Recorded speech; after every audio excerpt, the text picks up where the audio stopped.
It actually takes place during the latter events of the original Jurassic Park movie. So there's obviously a lot of crossover there in terms of the locations that you're going to see and the aftermath of stuff that happened in that original movie.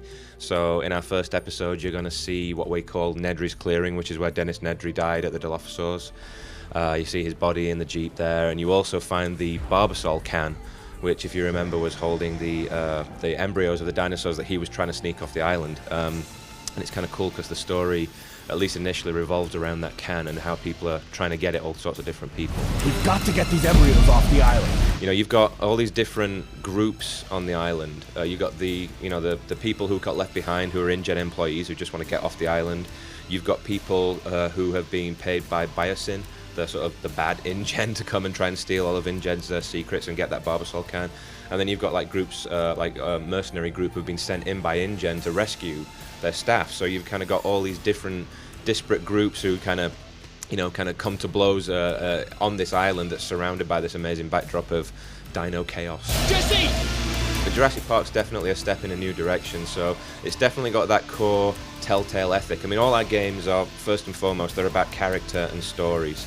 And then when we're within an established world like Jurassic Park or Back to the Future or The Walking Dead, we try and, be as authentic as humanly possible within that world. But in terms of the game itself and the mechanics of how it plays, it's definitely got more of, let's say, an action feel to it.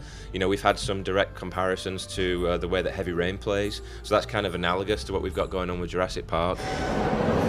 Obviously, we couldn't make a Jurassic Park game without having the T-Rex or the Raptors in there. We've also got the Dilophosaurus, which is the spitting dinosaur with the frill. So all the sort of good old family favourites are going to be in the game. But yeah, we do have some new creatures in there as well. There's one dinosaur which we haven't announced yet officially, but makes an appearance in episode 1, which is a creature which kind of uses a venom to subdue its victim. Basically, it'll come in, bite hard, and then wander off and basically watch you struggle from the edges until you go into what is a waking paralysis. So this dinosaur waits until you can't move and then eats you alive, which is always good. The other one that we've got is, as we've basically announced here at Comic-Con, we've got a new area in Jurassic Park. So now we've got a marine center in there. And that was built to house the Tylosaurus. Now, this was an aquatic creature which wasn't actually a dinosaur, it was a marine lizard. This creature is an amazing thing. It grew to about 50 feet in length.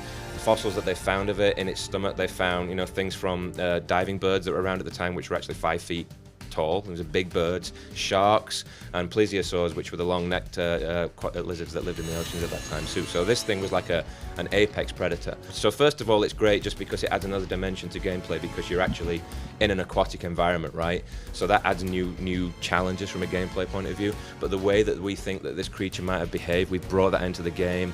And well, how did this thing find its food? Well, maybe it used echolocation. So we brought that into a game, and that's going to be used as a tool as well. So it's a really, really cool creature. We're going to have a fall release for Jurassic Park. We're going to have it on PC, Mac, and iPad, and PlayStation Network. And for the first time, we're going to have a retail Xbox 360 version of Jurassic Park.